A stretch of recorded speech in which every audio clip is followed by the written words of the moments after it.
Yo, what's up mga kawaw? Nagbabalik ang iyong mga kawaw. Oh, wow! At ayun na nga mga kawaw, usong-usong na naman mga kawaw ang pistachio. Oh no. Kaya naman mga kawaw, titikman din natin. Hindi natin natikman mga kawaw yung original na pistachio, Dubai style chocolate. Kasi naman mga kawaw, napakamahal. Oh no. Sana all mahal. Meron ako nakita mga kawaw na abot kayang presyo na pistachio Dubai style chocolate. At tiyak mga kawaw, matitikman nyo na ito. Hindi ko masasabi mga kawaw kung bakit kasing sarap ba sila nung original. Kaya naman mga kawaw, tara samahan nyo ako. Let's go, tikiman na.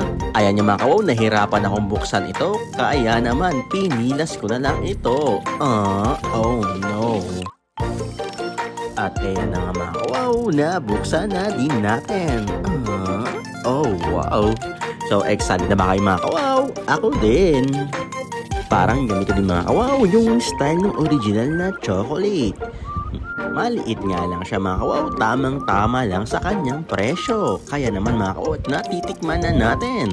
Pagkagat pala mga kawaw, pakiramdam ko lamang na mayroon akong kinagat na parang crunchy noodles.